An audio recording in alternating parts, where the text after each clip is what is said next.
It's a role he is considering filling himself.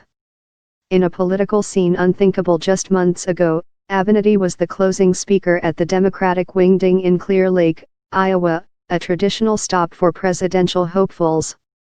His remarks came after a tour through the early voting state that included a visit to the state fair and meetings with key Democratic officials. What I fear for this Democratic Party that I love is that we have a tendency to bring nail clippers to gunfights, Avenatti told an enthusiastic crowd in the Surf Ballroom and Museum. Tonight I want to suggest a different course. I believe that the Democratic Party must be a party that fights fire with fire.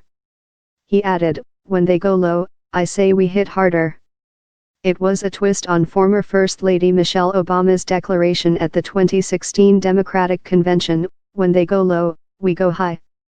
He even made a few Iowa references, for example, mentioning a John Deere tractor.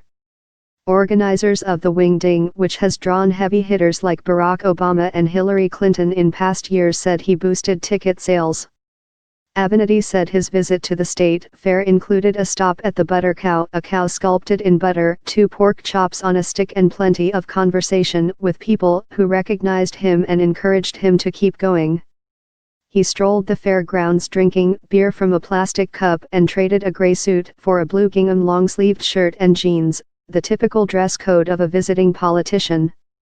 I've learned that the people of Iowa are fairly receptive to me and receptive to my message, said Avenatti, who plans to visit early voting New Hampshire in the next few weeks and will return to Iowa. Novelty candidates are nothing new to politically savvy Iowans.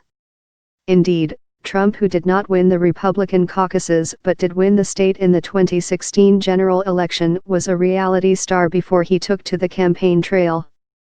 Wingding chairman Randy Black said Avenatti could have a similar effect, noting, "You have Trump, who opened up doors for people who never entered a political arena before. Michael Avenatti has done the same thing." The similarities between Avenatti and his chosen nemesis don't stop there. Like Trump, Avenatti is a brash political outsider with a natural talent for cable television news, a blistering Twitter feed, and a knack for a catchy slogan. He has turned those tools against Trump as he represents Daniels and a growing list of critical clients. Avenatti shared the stage Friday with Ohio Representative Tim Ryan, Maryland Representative John Delaney, and businessman Andrew Yang. Many top-tier prospects, including former Vice President Joe Biden and Senators Bernie Sanders of Vermont, Elizabeth Warren of Massachusetts, Cory Booker of New Jersey, Kamala Harris of California, and Kirsten Gillibrand of New York, are avoiding Iowa so far. Amid his growing profile, Avenatti continues to represent Daniels, whose real name is Stephanie Clifford. She has said she had sex with Trump in 2006, months after his third wife gave birth to their son, but Trump has denied it. Days before the 2016 presidential election, Daniels was paid $130,000 to stay silent in a deal handled by Trump's personal attorney Michael Cohen. She is suing to invalidate the non-disclosure agreement. Asked if Daniels would support his presidential bid, Avenatti said, "I think that she's very supportive of the idea." Avenatti's reach has extended.